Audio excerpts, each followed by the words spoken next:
Rupanya kenapa selama ini ya? Saya baru tahu. Saya ketemu dengan Jaksa Agung. Saya nggak tahu ini rahasia apa enggak. Ya. Pak, gimana kalau orang pajak atau pihak cukai terlibat masalah hukum? Apa tuh? Diselewengkan, kayak gini, mencuri segala macam.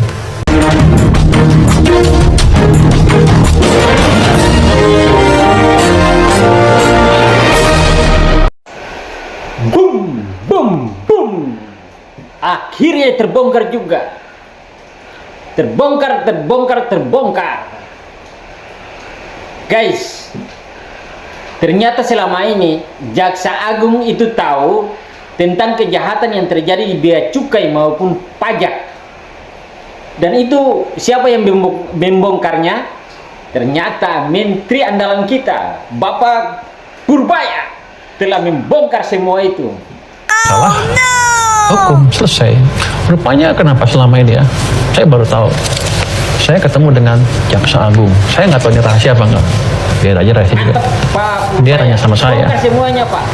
Rakyat Pak, bersama Bapak. gimana kalau orang pajak atau pihak cukai terlibat masalah hukum? Apa tuh?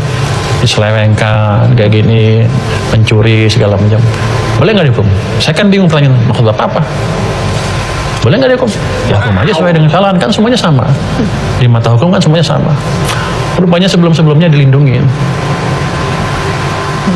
Jadi kalau ada seperti itu, akan ada intervensi dari atas supaya jangan diganggu karena akan mengganggu stabilitas pendapatan nasional. Itulah yang menciptakan bukan moral hazard, seperti dikasih insentif untuk berbuat dosa. Kan begitu kan? Makanya itu balik lagi kan kita juga bingung di luar ada apa. Ternyata ada treatment seperti itu. Ke depan nggak seperti itu. Petugas pajak banyak yang baik nggak usah takut. Yang miring-miring boleh takut sekarang. Yang miring-miring boleh takut ini. Karena nggak akan saya lindungin. Tapi kalau dia nggak salah diganggu orang, saya lindungin habis-habisan, nggak ada urusan. Tapi kalau dia mencuri, terima uang dan ini terus minta perlindungan, nggak ada itu. Itulah salah satu kelemahan yang saya baru ketahuin 1 bulan yang lalu, 3 minggu yang lalu. Ternyata ada seperti itu ya. Selama ini kemana aja Pak Pur? Ini Saya baru jadi menteri. Saya bingung kenapa ada sistem seperti itu. Ya, oleh sebab itu ya korupsi di negara ini susah untuk diberantas karena dilindungin. Ada ya. Jadi kalau diproses ditutup, diberhentikan. Berakar dan sistematis. Ya karena itu kan edukasinya adalah Anda dipajak dan bea cukai nggak apa-apa, ambil aja, nanti dilindungin. Yang penting Anda sampai target. Menurut Anda betul apa salah seperti itu? Saya tanya Anda sekarang. Salah loh, korupsi salah, ya? dalam bentuk apapun salah. Ya, itu saya juga bingung. Dalam bentuk apapun kan itu salah. Saya bingung apa itu betul atau salah, dan saya ngomong gini, salah nggak? Tapi menurut saya nggak apa-apa.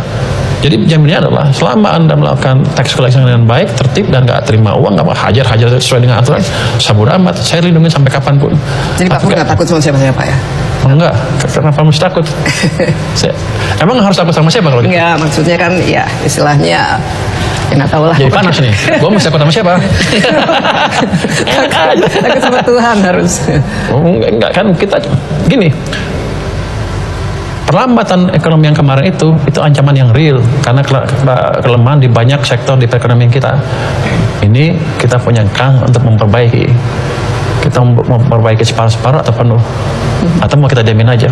Kalau saya ekonom kan social optimizer, memakmurkan semuanya kalau bisa. Kalau nggak bisa ya udah, paling nggak gajinya cukup lah. Oke guys, sebelum kita akhiri video ini, saya cuma hanya mengajak semuanya, mari kita sama-sama berdoa untuk keselamatan Bapak Purbaya. Karena beliau sekarang lagi memperjuangkan perekonomian Indonesia dan memberantas kejahatan-kejahatan yang ada di Indonesia. Ayo guys, mari kita berdoa sama-sama. Semoga Yang Maha Kuasa mendengar doa kita untuk orang baik. Terima kasih.